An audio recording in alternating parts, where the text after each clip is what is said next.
যে জোক লেগে গেছে জিমি ভাইয়ের পায়ে, এই যে জোক।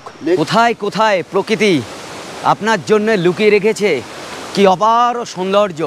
কলকাতার অসহ্য গরম আর একঘেয়ে জীবন থেকে মানুষ এখন শান্তির খোঁজে।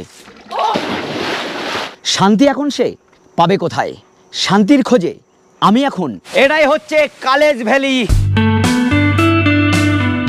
দার্জিলিংয়ের 13 কিলোমিটার আগে এবং শিলিগুড়ি থেকে 58 কিলোমিটার দূরে পাহাড়, নদী, ঝর্ণা। একদিকে দিগন্ত বিস্তৃত চা বাগান, অন্যদিকে গাঢ় সবুজ অরণ্য, মাঝে মাঝে মেঘেদের খেলা। এই হলো কালেজ ভ্যালি। আর তারই মাঝে rainbow valley homestay. Remote location এবং ইউনিক ভাবনায় যা গড়ে তোলা। কমলা লেবু তো আছেই, আছে নানান ফুলের বাহার, সেই সঙ্গে রকমারি আহার। দোলনায় বসে চা খেতে খেতে কিংবা পাহাড়ের ঢালে চা বাগান এবং মেঘেদের সঙ্গে গল্প করে সময় কাটান। সব তথ্য দিতে এবার ভিডিও শুরু করলাম। আবারও একটা নতুন সকাল, নতুন দিন, আর আবারও একটা নতুন ভিডিওর শুরু। আজকে আমরা এই নেপালের শ্রীঅন্তু থেকে যাচ্ছি রেনবো হোমস্টে অর্থাৎ কালেজ ভ্যালিতে। টাটা অন্তু।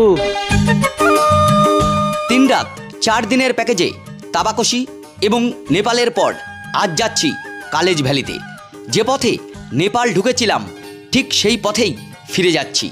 নেপাল ছাড়ার পর আমরা প্রথম দাঁড়াবো সীমানা ভিউ পয়েন্টে। যখন নেপাল থেকে বেরোলাম আবার ওই চেকপোস্টে আমাদের ব্যাগ ট্যাগ সব চেক করা হলো। আমরা এখন পৌঁছালাম সীমানা ভিউ পয়েন্ট। যারা শিলিগুড়ি থেকে দার্জিলিং যান কিংবা দার্জিলিং থেকে ফেরার পথে অনেকেই এখানে দাঁড়ান, দাঁড়িয়ে এখানে মার্কেট আছে, বর্ডার দেখার আছে, কিছুটা সময় ব্যয় করেন। এই হচ্ছে মার্কেট আদি। এই দিক থেকে মূলত দেখা যায় বর্ডারটা, নেপালটা এই দিক থেকে আরো ভালো দেখা যায়।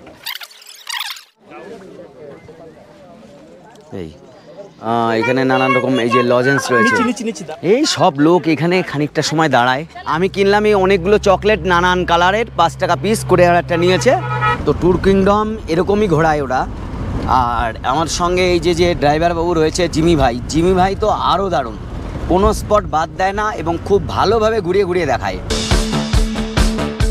সীমানা ছাড়িয়ে গন্তব্যের দিকে এগিয়ে চলেছি। প্রথমে সুকিয়া, তারপর লেপচা জগৎ, তার ওপর ঘুমের উপর দিয়ে রংপুল থেকে ডান দিকে বাঁক নিয়ে আমরা যাব কালেজ ভ্যালিতে।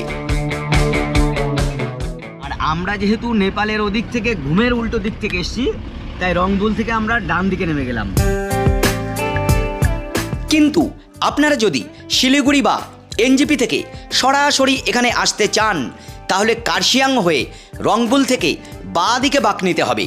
শিলিগুড়ি থেকে এর দূরত্ব 58 কিলোমিটার, গাড়িতে সময় লাগবে প্রায় ঘন্টা 3। যাই বলো, কালেজ ভ্যালি যাওয়ার এই যে রাস্তা, মানে সত্যি এটা অফবিট বলা চলে। এই রোডে আমাদের যেতে হবে, ভাবুন তো, একেবারেই প্রত্যন্ত এরিয়ায় ছোট্ট একটা গ্রাম। এবারে পেয়েছি মনের মতো রাস্তা। এই কালেজ ভ্যালি মানে যাওয়ার রাস্তাই আমাদের মুগ্ধ করে দিল। একেবারেই অফ রুট এবং অফ রোড, মনে হচ্ছে সামনেই আমাদের হোমস্টে। এই হচ্ছে প্রথম ঝলক আই লাভ রেনবো ভ্যালি। আমাদের এখন এই নিচে নামতে হবে।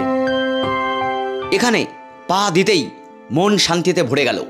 এত প্রত্যন্ত অঞ্চলে এত সুন্দর সাজানো সবুজের মাঝে এই হোমস্টে দেখে। টাটা জিমি ভাই। জিমি ভাইয়ের বাড়ি আসলে এখানে। জিমি ভাই এখন চলে যাচ্ছে আমাদের ছেড়ে, আর আমরা এখন এই আমাদের আস্তানায় পৌঁছে গেলাম। ওহ, এসে প্রথম ঝলক, প্রথম দর্শন মনের ভেতর থেকে সাড়া দিল এক অন্য ভালো লাগা, অন্য অনুভূতি। ও হো হো হো, একটা ছোট্ট সুইমিং পুল আছে ওই নিচে। এই হচ্ছে আমাদের রুম। আচ্ছা, এখানে 2টো বেড আছে, এদিকে একটা বড় আছে, 2জন থাকা যায়, এদিকে একজন থাকা যাবে। ওয়ার্ড্রপ, এখানে একটা টিভি, আচ্ছা ফ্যানের ব্যবস্থা রয়েছে। ওয়াল তো বেশ পরিষ্কার পরিচ্ছন্ন, সুন্দর কাটেন। আর টয়লেট দেখিয়ে দিই। ওহ বাহ বাহ বাহ বাহ বাহ, অনেকটা বড় টয়লেট পরিষ্কার পরিচ্ছন্ন, মানে সমস্ত ফেসিলিটিস রয়েছে এইরকম একটা প্রত্যন্ত অঞ্চলে। আচ্ছা, এদিকেও একটা আয়না রয়েছে। খুব সুন্দর হয়েছে আমাদের এই হোমস্টে এবং রুম। আমরা এবার খুবই খুশি হয়েছি। আর একদম বাইরে বেরোলেই এই যে দেখছি পেয়ারা গাছ।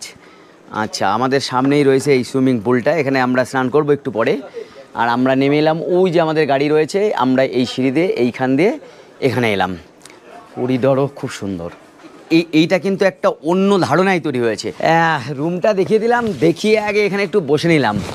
কি জায়গায় এসে উপস্থিত হয়েছি। যাই চলুন আগে এখন ফ্রেশ হয়ে নিই, তারপর খাওয়া দাওয়া করি, তারপর এখানে রেনবো ফলস আছে এবং অন্যান্য যা কিছু আছে সব আপনাদের ঘুরে দেখাবো। সঙ্গে থাকুন। এই ঘর থেকে বেরোচ্ছি, এখন যাব আগে সুইমিং পুলে চান করতে। এইখান দিয়ে নামতে হবে। এই যে, ওরে বাবা কি রোড! সত্যি এই প্রত্যন্ত অঞ্চলে এত সুন্দর একটা জায়গা পেয়ে মানে সবই ভালো লাগছে। ওরে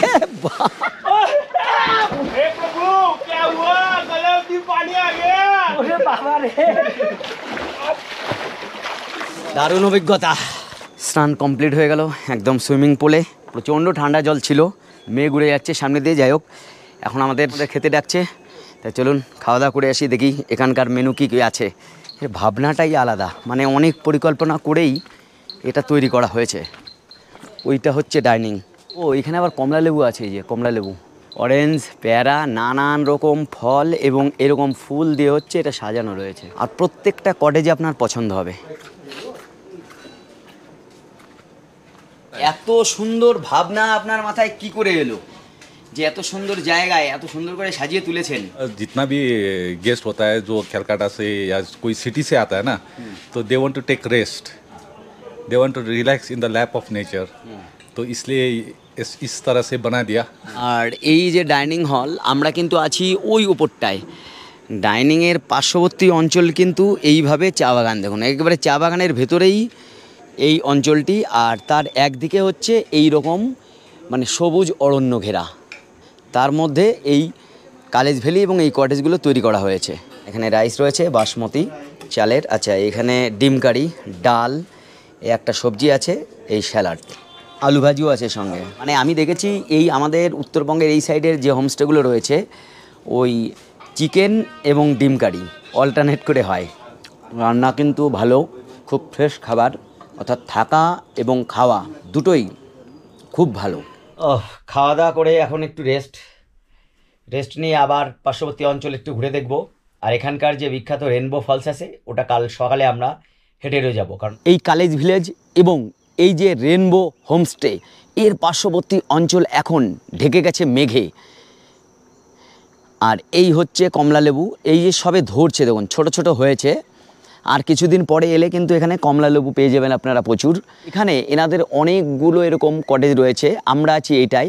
এরপরেও আরও এরকম অনেকগুলো সারিবদ্ধভাবে কটেজ রয়েছে। আচ্ছা, এই জায়গাটা কিন্তু খুবই সুন্দর, কারণ এইখানে এই যে খোলা আকাশের নিচে চেয়ার টেবিল রয়েছে বসার। এখানে ক্যাম্প ফায়ার হয়, হয়তো বারবিকিউ, তার বাম্বু চিকেন, এগুলো কিন্তু সব এখানে হবে।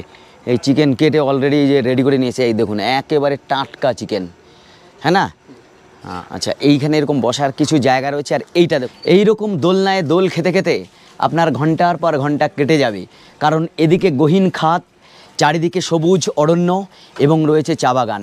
আর এই দোলনার ঠিক পাশ দিয়ে তো ফুল গাছ আছেই, তার এপাশে এই চা বাগান, এই যে এইগুলো আপনারা দেখতে পারবেন। কখনো মেঘ, কখনো বৃষ্টি, কখনো রোদ, এই সব কিছুর খেলা চলতে থাকে এই রকম জায়গাগুলোতে। এটা একেবারেই অফবিট ন্যাচারাল একটি জায়গা কলেজ ভ্যালি, এবং এই হোমস্টের তুলনা নেই বলা যায়। আচ্ছা, এটা কি আছে? Way to tea garden. আচ্ছা, এইখান দিয়ে আপনাদের এই চা বাগানের ভেতর ঢুকতে হবে। এইখান দিয়ে আপনারা নামতে পারেন, খানিকটা না নামলেও আপনি এইখান থেকে দেখে নিতে পারবেন। যারা হাঁটতে পারবেন না, বয়স্ক মানুষ আছেন, তাদের জন্য কোনো অসুবিধা নেই। আর এইটা হচ্ছে এনাদের লাস্ট কটেজ। এইখানে এই যে বন বিড়ালের মতো একটা বড় বিড়াল, ওর বাসস্থান কিন্তু এইখানে। অনেকটা বড় এরিয়া জুড়ে রয়েছে এটা। এইখানে অনেকে আছে, একটু শুনে নে ওনাদের অভিজ্ঞতা কি আছে এখানে। তো এখানে আপনারা আছেন, তো এই জায়গাটা কেমন লাগছে আপনাদের? ভীষণ সুন্দর, ভীষণ সুন্দর, সত্যি অসাধারণ। এদিকে একটা কটেজ রয়েছে, আমি এসেছি ট্যুর কিংডমের হয়ে 3 রাত 4 দিনের প্যাকেজে। আমি ঘুরে ঘুরে দেখছি নানান জায়গায়, ওরা আমার জন্য এমন এমন জায়গা সিলেক্ট করেছে, সত্যি আমি ওদেরকে ধন্যবাদ না দেওয়ার পারছি না। আমি এখন চলেছি দুদিকে চা বাগান আর একেবারে মেঘের ভেতর দিয়ে আমার যাত্রা হচ্ছে, আপনারা দেখছেন স্বচক্ষে। এইরকমই পরিবেশ এখানে পাবেন। এই দিকে আবার যাওয়া যায়, আপনি এই দিক দিয়ে উপরেও চা বাগানে যেতে পারেন। আর কিছুই দেখতে পারি না আমি, তা কী বলবো আর এখন। এইটা একটা পাম্পিং স্টেশন আছে, মানে জল এখান থেকে পাম্প করে তুলে শুনেছি ঘুম, দার্জিলিং ওইদিকেও সাপ্লাই করা হয় এইখান থেকে জলটা তুলে। এইদিকে খুব একটা দেখার কিছু নেই, উপরে গেলে আপনি চা বাগানটা পাবেন, চা বাগানের ভেতরে ঢুকতে পারবেন, এদিক দিয়েও আপনি চা বাগানের ভেতরে যেতে পারেন। এবার যদি আমাকে ওভারঅল বলতে বলেন যে জায়গাটা আসার মতো কিনা, আমি বলবো 100% আপনারা আসুন, সত্যি ভালো লাগবে এই জায়গা আপনাদের। একটা দিন 2টো দিন থাকলে আরও ভালো লাগবে। বৃষ্টি ভেজা রেনবো কটেজ, এই রোদ, বৃষ্টি, কুয়াশা, মেঘ এসব নিয়েই হচ্ছে এই কালেজ ভ্যালি।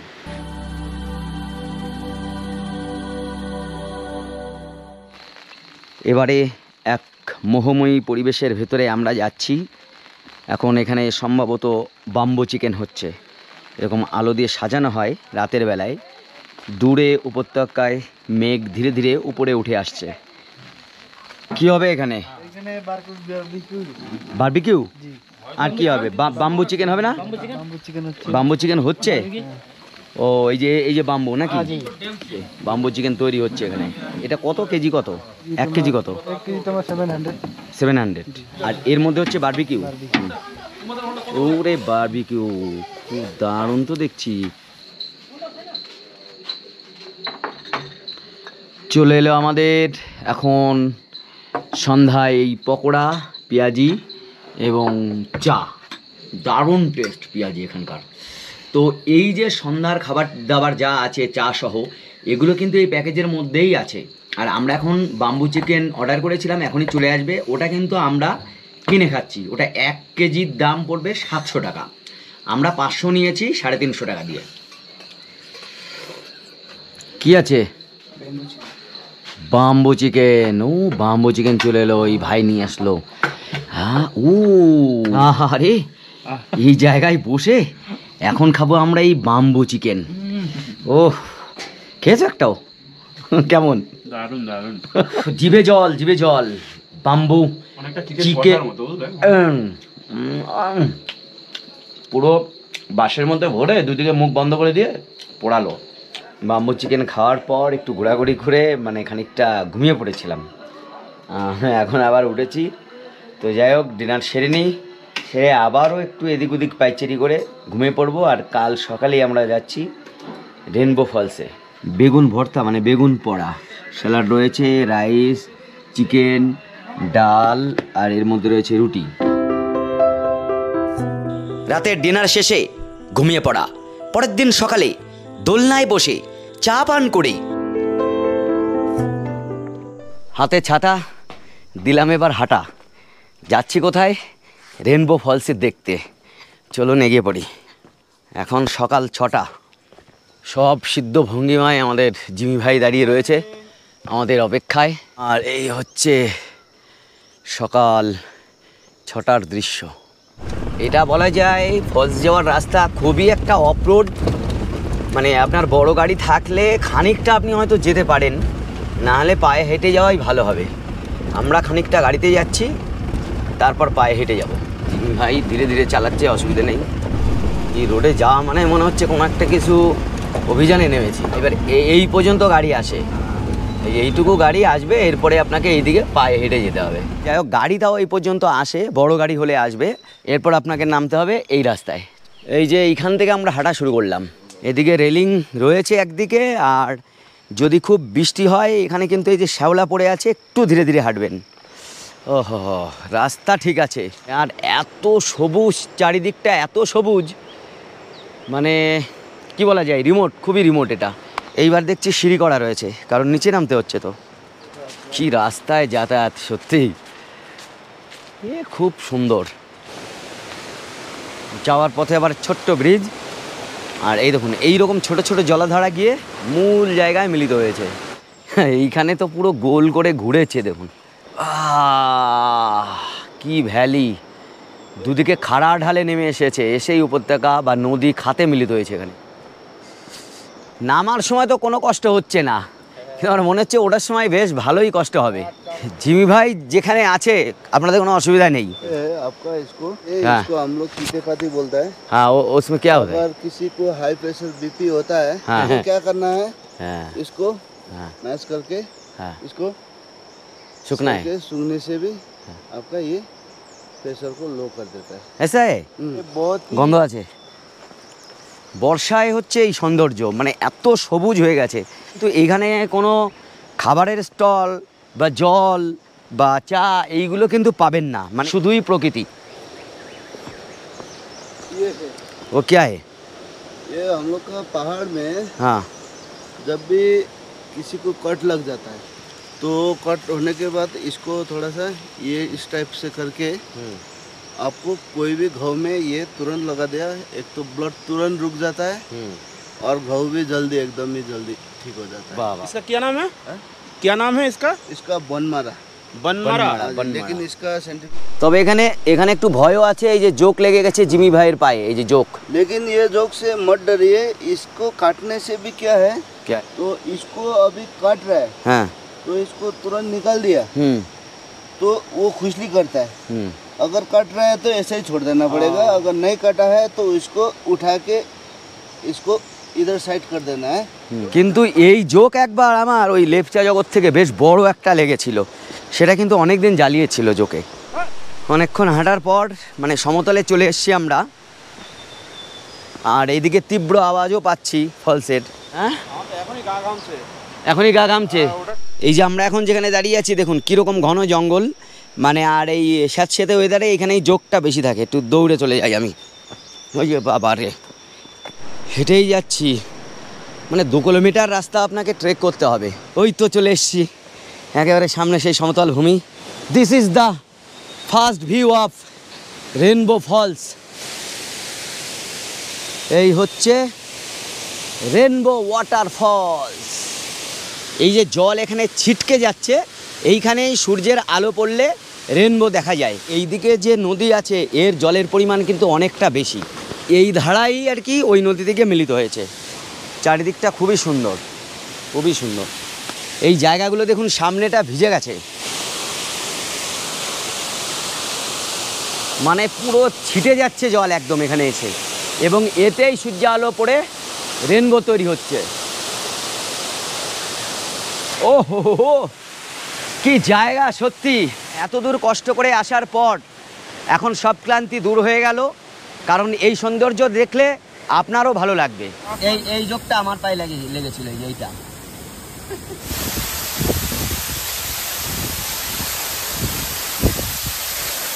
এই জায়গাটা একটা আদিম মানুষের মতো রয়েছে দেখুন, এই ফেসটা অনেকটাই মনে হচ্ছে আদিম মানুষ।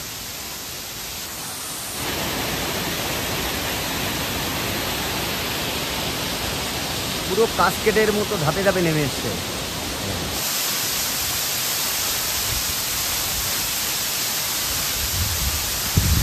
মানে এই জায়গায় একবার না আসলে আপনার জীবন 16 আনাই বৃথা আমি বলবো। এখন এই পার্থিব জগতের অপার্থিব সৌন্দর্য দেখে আমরা ফিরে যাচ্ছি, মানে খুব বেশি কষ্ট হলো না, তবে আমার তো মনে হচ্ছে ওঠার সময় কষ্ট কম হচ্ছে। এই আমরা শেষ করলাম আমাদের ট্রেক পথ। এই আমরা আবার এখন খেতে যাচ্ছি, আর এই আনারসটা কিনেছিলাম পথের থেকে। এই আমরা ঢুকলাম ডাইনিং হল। দেখুন সব কিছু একটা অন্য ভাবধারায় তৈরি করা হয়েছে এখানে। আর এইখানে কিন্তু এর আগে নচিকেতা এসেছিলেন, এছাড়া আরও অনেকেই এখানে এসেছেন।